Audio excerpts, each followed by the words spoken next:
Salut à toi et bienvenue dans cette nouvelle vidéo. Si toi aussi tu fais de la menuiserie, tu sais que la défonceuse c'est vraiment un super outil. Mais si on veut un travail propre et répétable, il faut utiliser des gabarits. La plupart du temps, je fais des gabarits de ce style, ils sont jetables parce qu'à chaque fois il faut que j'en refasse un nouveau. Par contre, ça fait super bien le taf. Je me suis quand même dit, ce serait pas mal si je pouvais à chaque fois réutiliser le même.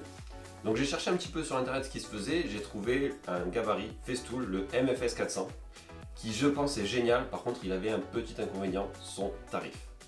Du coup j'ai regardé un petit peu sur YouTube ce qui se faisait et j'ai trouvé un certain nombre de vidéos assez intéressantes. Je me suis fait une playlist et tu peux la retrouver sur ma chaîne si tu es intéressé, si toi aussi tu veux te faire un gabarit multifonction.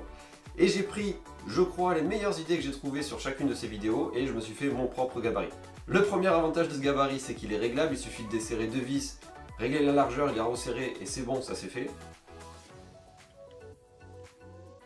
Et le deuxième avantage, c'est qu'il y a des rainures en dessous qui permettent de fixer les serre-joints à la pièce de manière à ce que ça ne bouge pas et c'est beaucoup plus facile, c'est pas gênant pour déplacer la défonceuse dessus.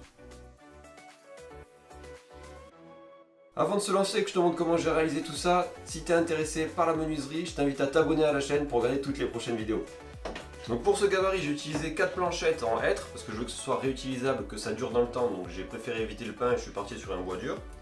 En plus, c'était pas du hêtre que j'avais trop utilisé, celui-ci il a un petit peu des champignons donc c'était pas très esthétique. Ça m'a permis de faire ça. J'ai utilisé aussi donc 4 vis et 4 écrous qui me permettent de fixer les différentes planchettes entre elles. Et il me faut aussi une fraise de 20 mm pour faire ici les grosses encoches pour la défonceuse. Et une fraise en T. Donc moi celle que j'ai utilisée c'est une Festool qui fait bien le travail. Donc je te mets un lien dans la description si tu es intéressé. Il y en a aussi des moins chers qui feront aussi bien le travail je pense. Surtout si c'est pour un usage très occasionnel. Je te mets pareil un lien dans la description si tu veux investir dans ce genre de choses. Ça permet bien sûr de faire ça, mais ça permet aussi par exemple d'accrocher des cadres ou des porte-manteaux au mur. C'est assez pratique, je m'en sers régulièrement. La première opération, c'est la rainure qui est sur le champ. Pour ça, je vais utiliser deux planchettes que je vais mettre de chaque côté de manière à pouvoir stabiliser ma défonceuse.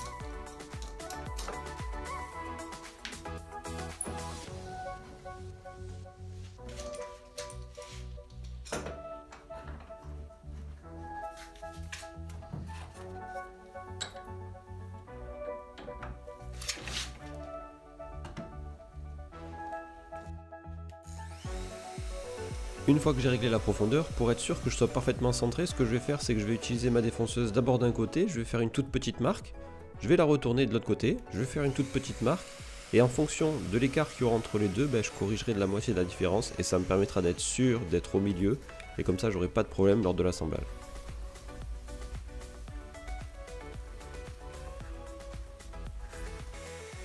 Et maintenant que j'ai tout réglé, je peux attaquer mon usinage sur la planche de test. À refaire, je prendrai des planchettes qui feraient 20 cm de plus de chaque côté, de manière à pouvoir stabiliser la défonceuse pendant que je la démarre et que je l'arrête, ça aurait été plus confortable.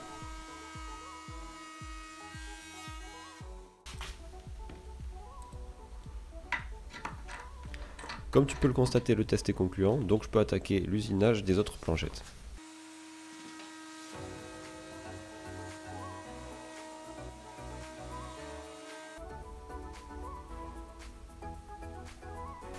Je passe à présent à la rainure qui va accueillir les serre-joints, donc pour ça, même principe que précédemment, sauf que là, il va falloir que je fasse plusieurs passes pour avoir la bonne taille. Donc j'ai deux passes à faire en profondeur et deux passes aussi à faire en largeur en décalant de 2 mm à chaque fois.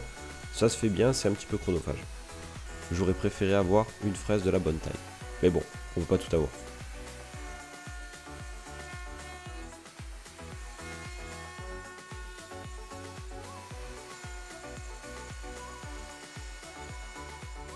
Voilà le résultat une fois que j'ai fait les 4 passes sur chacune des planchettes.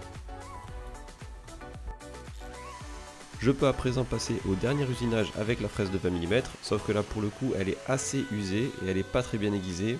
Malheureusement je sais pas aiguiser ce genre de fraise parce qu'il y a un méplat au milieu, bref je vous passe les détails, mais il faudra que j'en rachète une autre.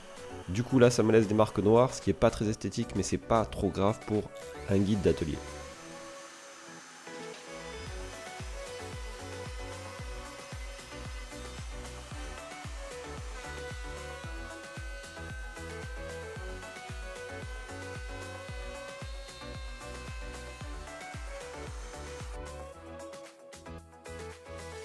Dernière opération, un petit coup de perçage, alors là je le fais à main levée et ça va plutôt bien, j'ai pas eu de problème d'alignement.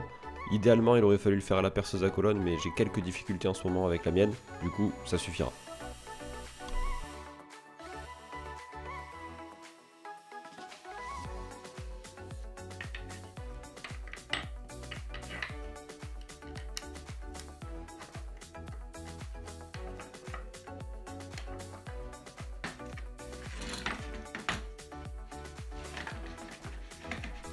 Je passe à présent à l'assemblage des différentes planchettes, il me suffit de faire glisser les écrous dans les rainures, et c'est là où on va voir si j'ai un écart entre la théorie et la pratique. Et aujourd'hui pas de problème, ça s'assemble correctement.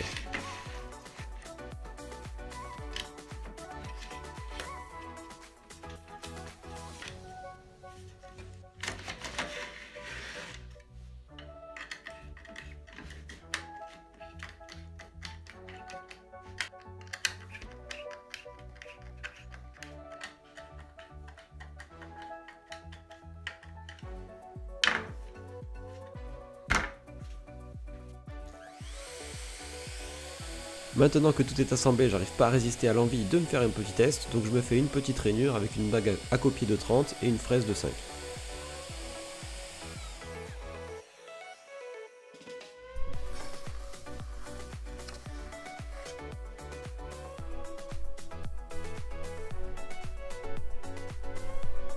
J'espère que cette vidéo t'a plu, si c'est le cas n'hésite pas à mettre un gros pouce bleu en bas de la vidéo. Et si tu l'as trouvé utile, peut-être que d'autres la trouveront aussi utile, donc je t'invite à la partager sur les réseaux sociaux, ça m'aidera à faire développer la chaîne.